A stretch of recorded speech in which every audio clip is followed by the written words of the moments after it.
A few weeks ago, volunteers from Windale Baptist Church in Terry, Mississippi, helped raise these 3 crosses. On the gold one is a plaque indicating the crosses are here in memory of a man named Bernard Coffindaffer. There's a good reason his name is there. Now, it just so happens I know who Bernard Coffindaffer was, because in 1993, I watched him put up the same kind of crosses. But our story never ran. I'll tell you why after we see it for the first time. There, at the crest of the hill, and near the railroad tracks, and at the edge of the highway, crosses, in clusters of 3. If you drive long and far enough, you come to realize there are thousands of them. This is the work of one man, Bernard Coffindaffer. He calls them crosses of mercy. He chooses his sites with strategic precision. This is the last McDonald's for the next 50 miles. They all pour in here and eat. Drive around Coffindaffer's home state of West Virginia and you soon realize the scope of his plan. Are those the standard sizes that you use everywhere? Yeah, the middle cross is 25 feet. Coffindaffer has erected 1,842 clusters of crosses in 29 states. That's more than 5,500 individual crosses. In all of creation, I put up more crosses than any man there. To his family's despair, Coffindaffer has spent his own money on this project, close to $3 million, to buy the wooden poles, to hire road crews, to perform routine cross maintenance. I've cashed in my life insurance. I cashed in my retirement plan.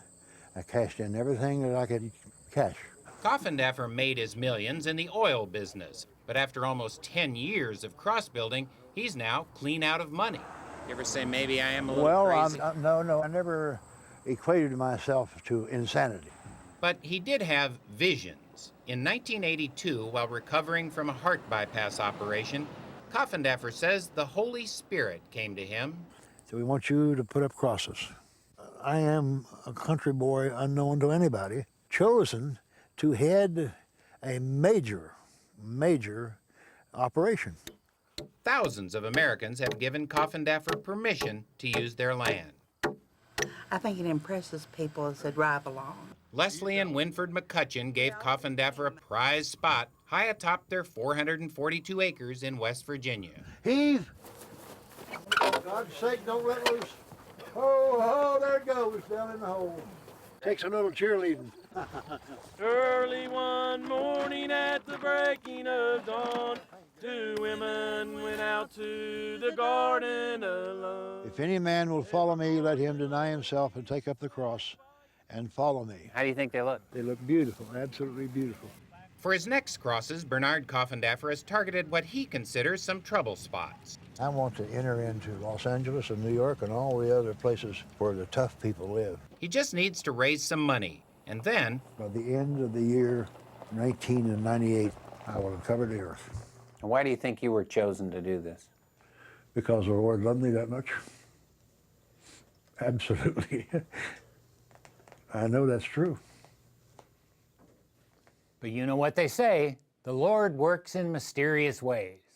2 days before our story on Bernard Coffindaffer was supposed to air back in 1993, he died unexpectedly from a heart attack. We decided it would be wrong to air our report. Turns out his story was just beginning. I want to thank all of y'all for coming today. Sarah Abraham is a Mississippi mom and housewife. She never met Bernard Coffindaffer, but in 1993 clipped his obituary from the newspaper. One day, as I was doing a daily devotional, it fell out of my Bible. And as I reached down to pick it up, the Lord inspired me that I was to continue his crosses. And so Sarah Abraham created Crosses Across America, a nonprofit group that now has 1,400 volunteers to maintain Coffindaffer's crosses and put up new ones, like these in Terry, Mississippi. How is that? She has Coffindaffer's archives and even uses the same colors on the crosses to continue his dream. There are 48,000 miles of interstate highway in America. We will have crosses every 25 miles all across America. And even though they'll sit on private property like Coffindaffer's crosses, She knows not everyone will appreciate these public displays of belief. A lot of controversial comments come out about the cross ministry, but at least it gets people talking. They'll also be talking because Sarah Abraham thinks big. This steel cross weighs 25 tons, and it's on the property of Carol and Grecian Berry, who run Berry's seafood restaurant in Florence, Mississippi. Fried fish and a whole lot more. They come here for food and not realizing they're getting fed in the gospel.